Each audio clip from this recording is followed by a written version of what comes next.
Hello student, welcome to SV academy. SV academy Rawla की online classes में आपका हार्दिक स्वागत है। आज हम class 10th subject Hindi lesson number 5 Kriparam Khidiya पाठ पढ़ रहे हैं। कृपाराम खिड़िया के जो 15 सोरठे थे देरो रचित, वो 15 सोरठों को हमने पढ़ लिया है। पिछली वीडियो में हमने इन 15 सोरठों का अध्ययन किया था। आज हम इसी क्रम में इसके अभ्यास प्रश्नों पर चर्चा करेंगे।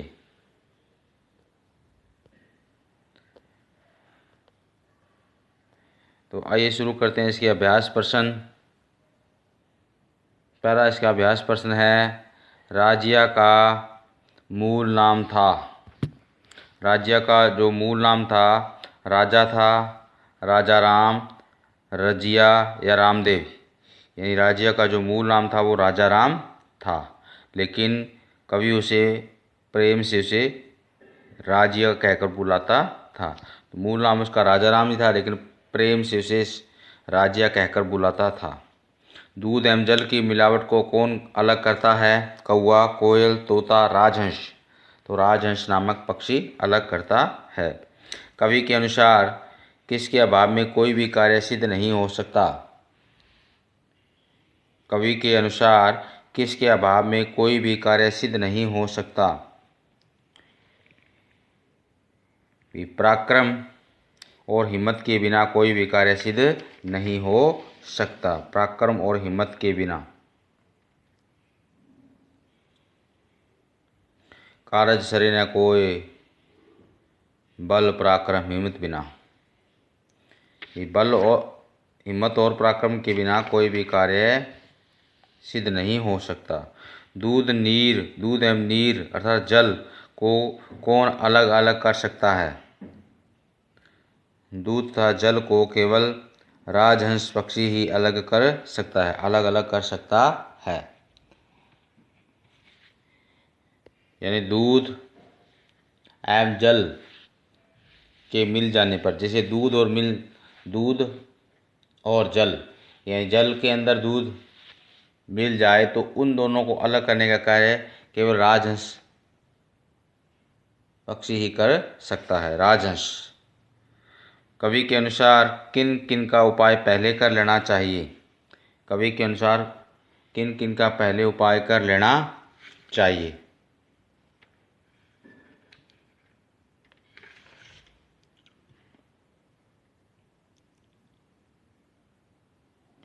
तो इनका है, ये देखो,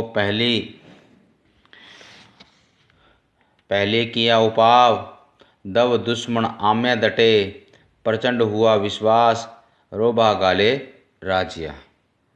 तो कहने का आशय है कि मनुष्य को आग, शत्रु और रोग का उपाय पहले से ही, अर्थात आरंभ होने से ही, रोग जैसे ही किसी को लग जाए तो उसकी शुरुआत में ही उसका उपाय कर लेना चाहिए। अगर इन पर हम देरी करते हैं तो ये बाद में बहुत ही कष्ट देते हैं। तो इसका आंसर है आग, शत्रु और रोग का उपाय पहले ही कर लेना चाहिए। कौन सी जगह चंदन के वृक्ष बहुतायत में पाए जाते हैं? मल्यागिरी मझार, हर को तर चंदन होवे, संगत लिए सुधार, रूखा ही ने राज्य। भी मल्यागिरी पर्वत पर चंदन के वृक्ष हुआ करते हैं और उसके साथ अन्य वृक्ष भी उग जाते हैं। तो यहाँ पे कौन सा आ जाएगा? कौन सी जगह चंदन के वृक्ष बहुतायत में पाए जाते हैं? मल्यागिरी पर चंदन के वृक्ष बहुतायत पाए जाते हैं। किसके घाव कभी नहीं बढ़ते? किसके घाव कभी नहीं भरते? जो कटुवाणी बोलता है,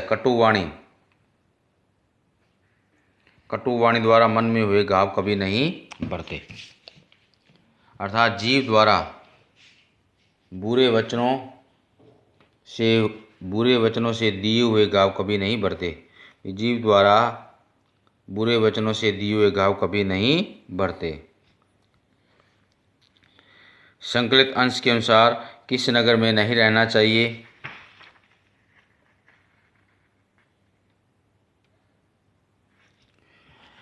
कवि कृपाराम के अनुसार जिस नगर या गांव में गुण और अवगुण में कोई भेद नहीं माना जाता, कवि कृपाराम के अनुसार जिस नगर या गांव में गुण और अवगुण पर कोई भेद नहीं माना जाता तथा लोग गुण अवगुणों के विषय में सुनकर भी अर्थात उनकी अच्छाई और बुराई को जानकर भी संभालने का प्रयास नहीं करते हैं, उस नगरी या गांव में नहीं रहना चाहिए। अर्थात गुणों का आदर तथा अवगुणों का निरादर करने वाले स्थान पर ही रहना चाहिए। अस्वाभाविक मित्रता के घातक परिणाम होते हैं। संकलित अंश के आधार पर स्पष्ट कीजिए। मित्रता सदा स्वाभाविक रूप में होनी चाहिए। जिसका स्वभाव विरोधी या शत्रुता रखने वाला हो उससे मित्रता नहीं रखनी चाहिए, बल्कि उसे प्राण हानि का भय रहता है। जैसे बिल्ली और चूहे में मित्रता होना या उनका एक ही स्थान पर साथ साथ रहना संभव नहीं है, उनमें कभी मित्रता नहीं हो सकती, क्योंकि बिल्ली चूहे को मारकर खा जाती है, क्योंकि वो जन्मजात से ही बिल्ली चूहे की शत्रु मानी जाती है। अब है जन्मजात प्रवृत्तियों में बदलाव असंभव है। संकलित अंश के आधार पर स्पष्ट कीजिए। हर प्राणी जन्म के साथ ही एक विशेष प्रकार का स्वभाव और आवरण लेकर आता है। यह उसका प्राकृतिक गुण होता है। इसे बदल पाना संभव नहीं है। संकलित अंश में कवि ने इस आक नामक पौधे का उदाहरण देकर सिद्ध किया है कि आक स्वाद में कड़वा होता है। यदि इसे दूध अथवा मीठे पदार्थ में भी मिलाकर इसे अमृत से सींचा जाए तो भी इसकी कड़वाहट दूर नहीं हो सकती, क्योंकि वह उसकी जन्मजात ही विशेषता है। इस प्रकार ईर्ष्यालु या द्वेषी व्यक्ति के व्यवहार को भी बदल पाना संभव नहीं है। अब क्वेश्चन नंबर 11, निम्नात्मक प्रश्न। संकलित अंश के आधार पर हिम्मत एवं पराक्रम के महत्व को स्पष्ट कीजिए।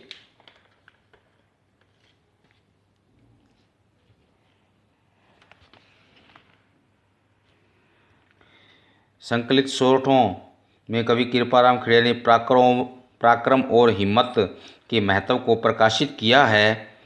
पराक्रम का अर्थ वीरता या तन मन की सामर्थ्य का प्रदर्शन करना है। तथा पराक्रम का अर्थ वीरता या तन मन की सामर्थ्य का प्रदर्शन करना है। इसके लिए मनुष्य में हिम्मत या साहस होना आवश्यक है। संसार में कोई कार्य बिना पराक्रम और हिम्मत के बिना सफल नहीं हो सकता। सिंह अपने पराक्रम के बल पर ही जंगल का राजा बन पाता है। रंगे सियारों जैसे नकली पराक्रमियों का कितना भी जोश दिलाओ, वे कभी सिंह जैसा पराक्रम नहीं दिखा सकते।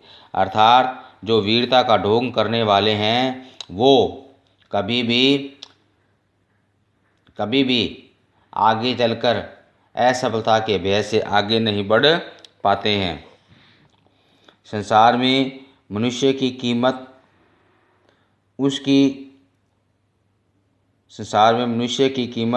उसकी हिम्मत से ही पता चलती है। हिम्मत दिखाने पर मनुष्य का सम्मान होता है। जिस व्यक्ति में साहस नहीं होता उसका कोई आदर नहीं करता और लोग उसे रद्दी कागज की तरह फेंक देते हैं। और उसी प्रकार कायर व्यक्ति की समाज में कोई इज्जत नहीं होती। अर्थात उसे कोई भी आदर मान सम्मान कोई नहीं देता है। इसलिए मनुष्य के अंदर हिम्मत और पराक्रम का होना बहुत ही आवश्यक है। संकलित अश के आधार पर वाणी के महत्व को स्पष्ट कीजिए। संकलित अश के आधार पर वाणी के महत्व को स्पष्ट कीजिए।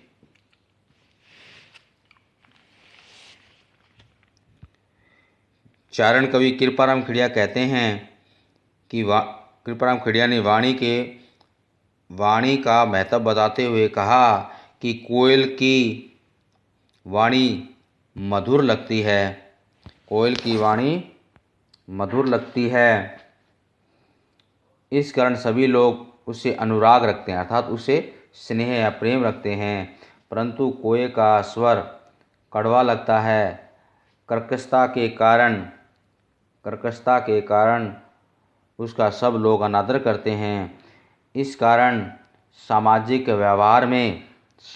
व्यवहार में वाणी का प्रयोग सदा मधुर या स्नेहपूर्ण करना हितकारी रहता है। जो व्यक्ति सोच समझकर अवसर के अनुकूल और विवेक सम्मत बात कहता है उसकी वाणी में स्वाभाविक सहजता और मिठास रहती है। कर्कश तथा बिना सोचे विचारे कही गई बात सदा कड़वी व अप्रिय लगती है। रसना के गुण अर्थात वाणी के अच्छे व्यवहार से ही कोई व्यक्ति मित्र बन जाता है तो कोई शत्रु बन सकता है। आपसी प्रेम व्यवहार के लिए वाणी का विशेष महत्व है। मधुर वचनों से कठोर हृदय व्यक्ति को भी अनुकूल किया जा सकता है। अर्थात मधुर वचन बोलने से जो कठोर हृदय वाला व्यक्ति है वो भी उसके अनुरूप हम उसे अपना मित्र बना सकते हैं। क्रोधी को शांत तथा कंजूस को उदार किया जा सकता है। इसलिए सभी सूक्तिकारों ने तथा सभी कविकारों ने वाणी को अमूल्य उपहार बताया है।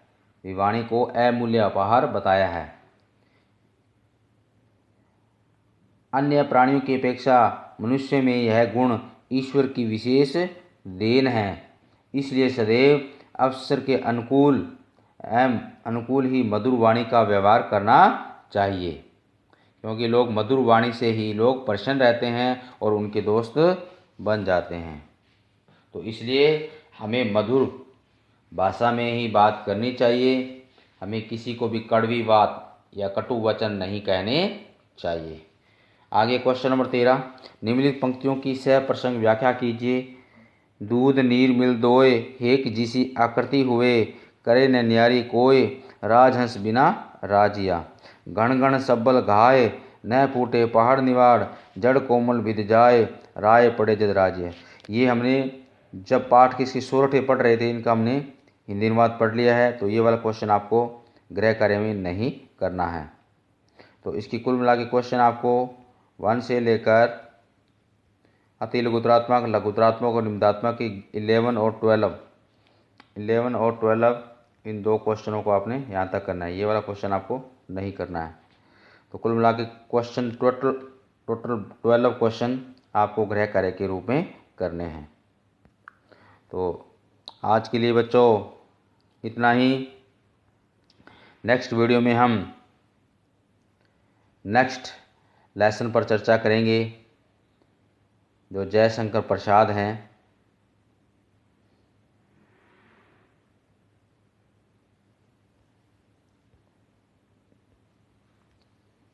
धन्यवाद।